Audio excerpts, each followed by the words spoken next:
সরকারি অফিসার এবং কর্মীদের নির্বাচন সংক্রান্ত কাজে অনিয়মের বিরুদ্ধে সরব হলেন কেন্দ্রীয় প্রতিমন্ত্রী সুকান্ত মজুমদার। শনিবার তিনি বালুরঘাটের সাংবাদিকদের প্রশ্নের উত্তরে বলেন, সরকারি কর্মীদের শাস্তির বিধান এই সরকার থাকলে করতে দেবে না সেটা।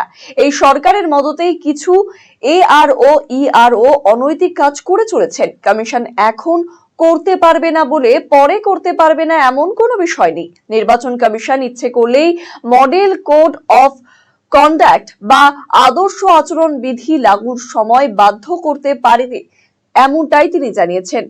সেজন্য সমস্ত সরকারি কর্মী এবং আধিকারিকদের উচিত সংবিধান মেনে কাজ করা, কারণ চাকরি চলে গেলে কেউ দেবে না। কোনো রাজনৈতিক দলের হয়ে সরকারি অফিসারেরা কাজ করা উচিত নয়। এ বিষয়ে কেন্দ্রীয় প্রতিমন্ত্রী সুকান্ত মজুমদার কি বললেন সাংবাদিকদের মুখোমুখি হয়ে, শুনুন। এই সরকার থাকলে তো করতে দেবে না সেটা, কারণ এই আরও এবং ইয়ারোরা এই রাজ্য সরকারের কথাতেই তারা এই ধরনের অনৈতিক কাজ করছে, নিয়ম বহির্ভূত কাজ করছে। তবে এখন করতে পারবে না বলে পরে হবে না তো এরকম কোনো বিষয় নেই। নির্বাচন কমিশন চাইলে যখন মডেল কোড অফ কন্ডাক্ট লাগু হবে সেই সময় নির্বাচন কমিশন বাধ্য করে করতে পারে। আমি সেই জন্য বারবার অফিসারদেরকে বলেছিলাম, দেখুন আপনার চাকরি চলে গেলে কিন্তু কেউ দিতে পারবে না, সেটা নিজের চাকরির সাথে কম্প্রোমাইজ করবেন না। যেটা নিয়ম অনুসারে, সংবিধান অনুসারে, আইন অনুসারে সঠিক সেটাই করা উচিত। কারো অভিষেক ব্যানার্জিকে অন্যদিকে অনুপ মাঝি ওরফে লালা কয়লা পাচার চক্রের বড় পান্ডা বলে এদিন তোপ দাগেন কেন্দ্রীয় প্রতিমন্ত্রী সুকান্ত মজুমদার।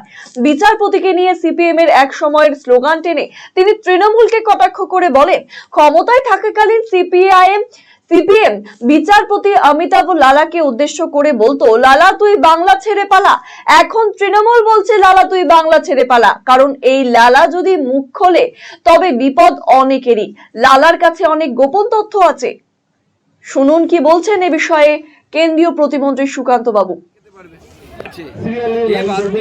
লালা তো মানে বড় একটা পান্ডা এই কয়লা পাচার চক্রের, এবং আমি আমার ভাষণে বলেছিলাম প্রায় 1 মাস আগে যে একসময় সিপিএম বলতো অমিতাভ লালাকে নিয়ে, বিচারপতিকে নিয়ে, লালা তুই বাংলা ছেড়ে পালা। এখন তৃণমূল বলছে লালা তুই বাংলা ছেড়ে পালা, কারণ এই লালা যদি মুখ খোলে অনেকের লালা বেরিয়ে যাবে। কারণ এই লালার কাছে গোপন তথ্য আছে, কে কত খেয়েছে কয়লার, ভাইপো কত খেয়েছে, বৌমা কত খেয়েছে। অভিষেক ব্যানার্জিকে সদ্য সমাপ্ত বাংলাদেশের নির্বাচনে জামাত শিবিরের উত্থান নিয়েও এদিন উদ্বেগ প্রকাশ করেন কেন্দ্রীয় প্রতিমন্ত্রী সুকান্ত মজুমদার। তিনি বলেন, বাংলাদেশের সীমান্ত এলাকাগুলিতে জামাত বাহিনীরও শক্তি বাড়ছে। এতে দেশের আভ্যন্তরীণ এবং পশ্চিমবঙ্গের সুরক্ষা নিয়ে চিন্তার বিষয়। ভাইপো কত খেয়েছে, উত্তরবঙ্গ থেকে শুরু করে দক্ষিণবঙ্গ পর্যন্ত সীমান্ত লাগোয়া বেশিরভাগ সিট জামাত জিতেছে। এটা অত্যন্ত চিন্তার বিষয় ভারতের সুরক্ষার ক্ষেত্রে, এবং এটা দুর্ভাগ্যজনক হলেও সত্যি বর্ডারের এপারে অর্থাৎ পশ্চিমবঙ্গেও এই ধরনের উগ্র সাম্প্রদায়িক শক্তি কিন্তু দিন দিন বহর বাড়ছে, শক্তি বাড়াচ্ছে তারা, যা পশ্চিমবঙ্গের অস্তিত্বের জন্য, ভারতবর্ষের নিরাপত্তার জন্য অত্যন্ত চিন্তাজনক। আগামী দিনে বড় চ্যালেঞ্জ অপেক্ষা করছে। Eastern India's #1 boarding school, Himalayan International Residential School, Siliguri. Separate AC hostel for boys and girls. 126-acre lush green campus. World-class sporting facilities. Admission open for session 2026-27. Hurry up. Limited seats. আপনি কিংবা আপনার প্রিয়জনের চিকিৎসার প্রয়োজনে চিকিৎসককে দেখাতে চাইছেন? তাহলে আজই যোগাযোগ করুন রায়গঞ্জের নির্ভরযোগ্য চিকিৎসা প্রতিষ্ঠান নিউ বেঙ্গল মেডিকেলে।